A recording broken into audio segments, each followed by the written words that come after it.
Gopi sir, we'll start with you. Your highest high and your lowest low in your career. Well, good evening, everyone. For me, the story of Indian badminton, the 30 years of Indian badminton, 28 years rather, would be the low and the high. The lowest point was in, thanks to Prakash sir in 1980, we had won the All England. But between those years, 1980 and 90, the sports level had gone down considerably. To a point where in 1990 at the Commonwealth Games, badminton didn't win a medal.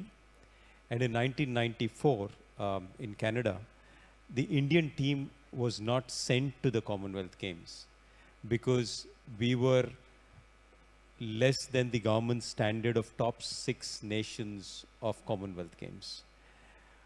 That, when I was the kind of #1 player in the country, that I think was the lowest point which badminton has had. Compared to that, 28 years later, we go on to win the Thomas Cup in 2022. That's the highest point, I would say, of Indians badminton. So for me, the low and high would be that journey. I love the fact that you spoke about the lowest and the highest of the sport. That speaks volumes about yourself. Sakshi ji, question to you, your lowest and your highest.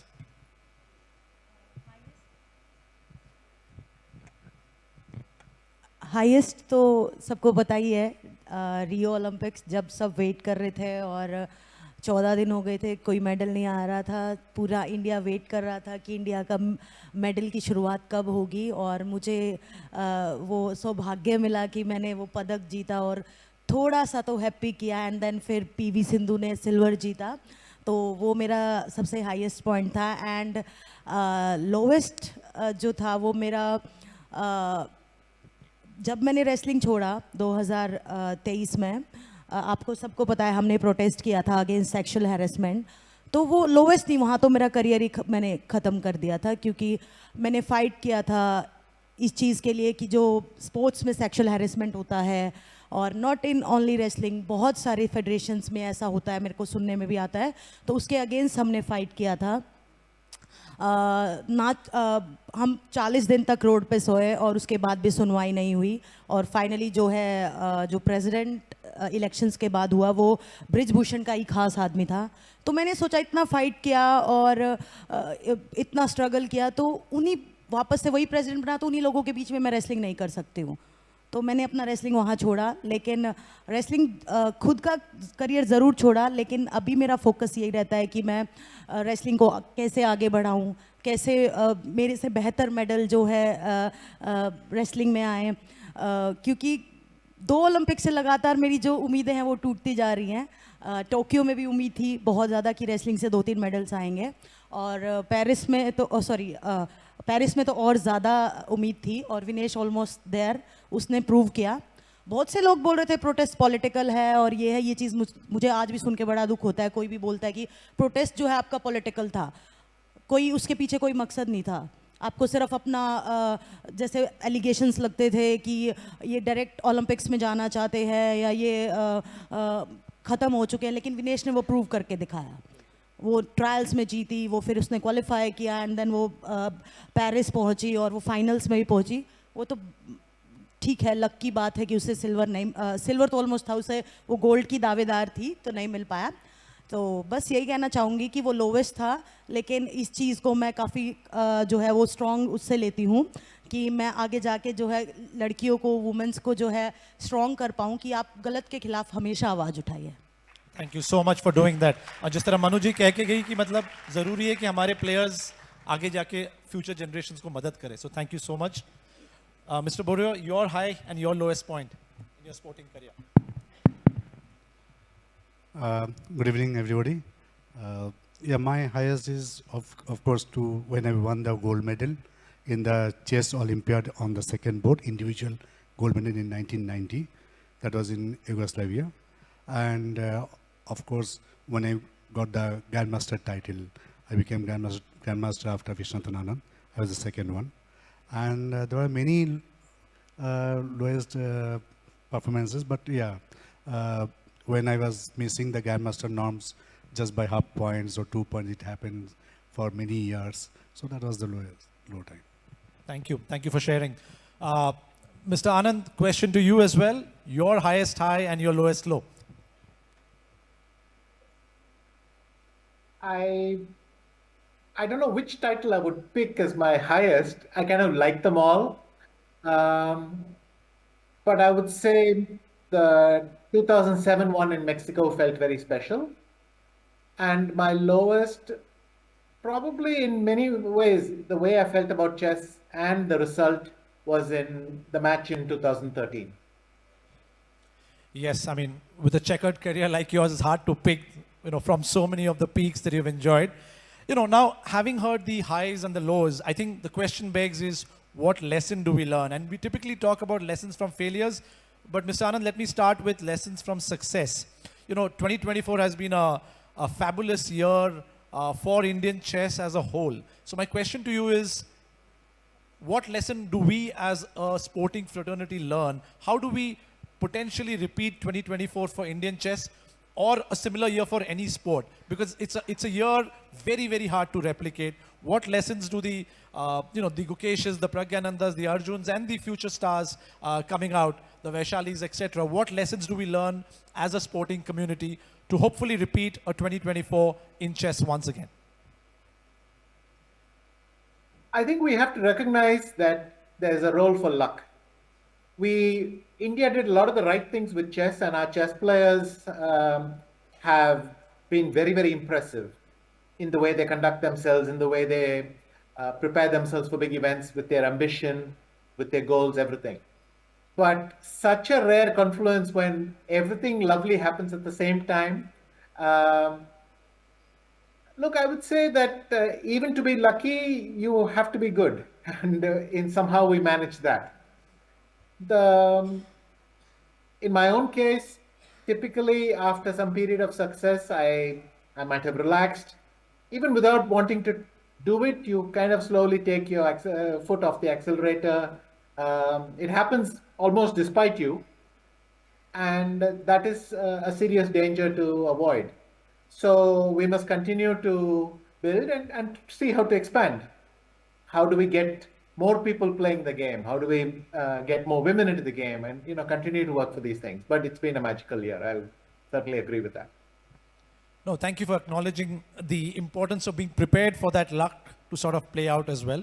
Mr. Gopichand, your own career, obviously there's been many successes. Of course, there have been a lot of challenges when it comes to injuries and health.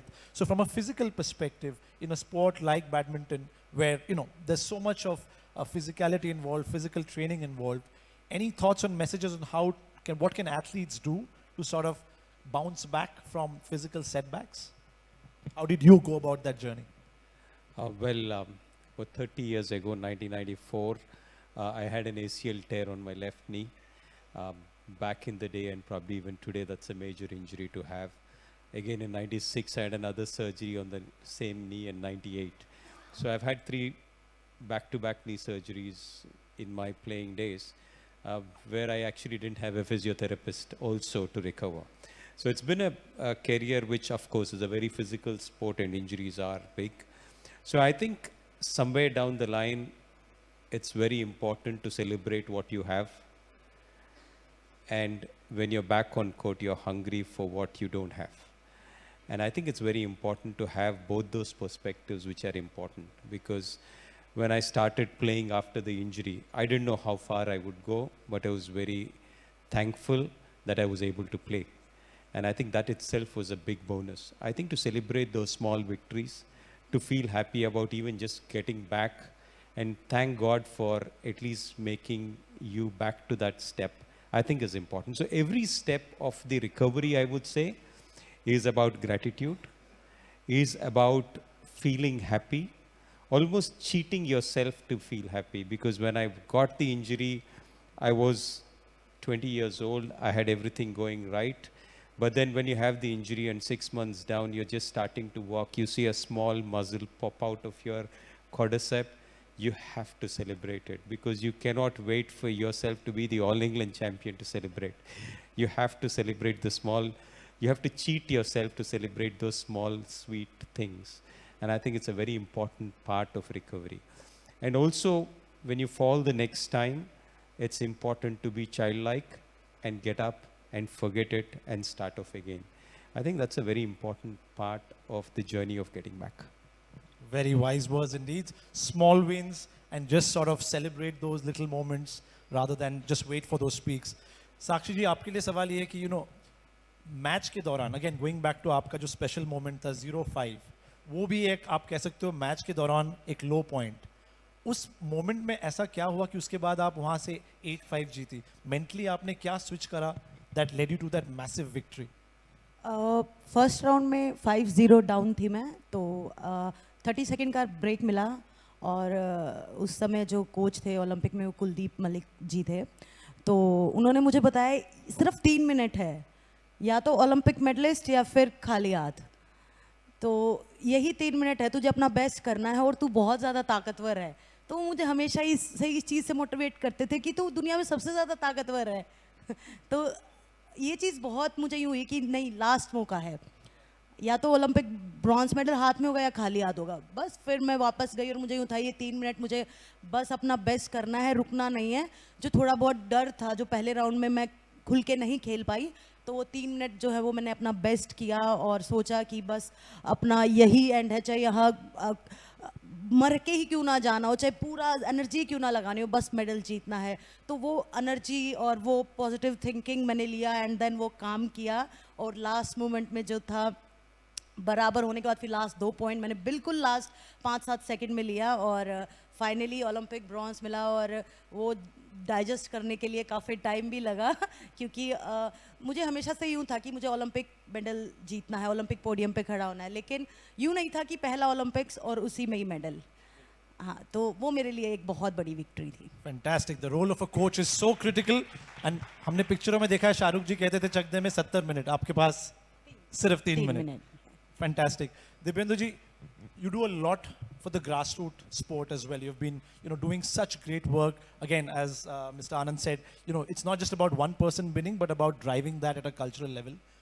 At the grassroots level, what sort of coaching or advice do you give to young budding chess players when it comes to mental resilience? Manu spoke about grit. How do you sort of help them to cope? Because chess is such a mentally taxing game. It takes hours. We saw, in Singapore, Atreyu and I were sort of watching some of those games. How do you guide them to sort of cope from a mental perspective? Yeah, it is very important that, chess is mind game. And when you lose a game, you cannot forget. It will always be in your mind that, oh, I made a mistake. I should not have done this. So to overcome this, I think, one has to, just forget about the game, that particular game or match, whatever it is, and you have to enjoy the moment and he has to come back for the next game. Because if you think of that game only, then it will affect in the next game also. So what for the last 20 years, I am running my academy and I tell all the youngsters that you have to enjoy the game. It is, of course, you will win, you will lose, and all of us, when we play for win, but you have to, accept that defeat with dignity. That is the main thing, because nowadays so much of competition, the youngsters, they cannot cope with the losses, so they just get upset. So that is the main important point that I always say, that you have to enjoy the game, forget about winning and losing. If you are really hard worker, working hard, and also you have the passion, then definitely the result will come. Fantastic. Thanks for sort of guiding us towards defeat with dignity. I'll definitely remember that.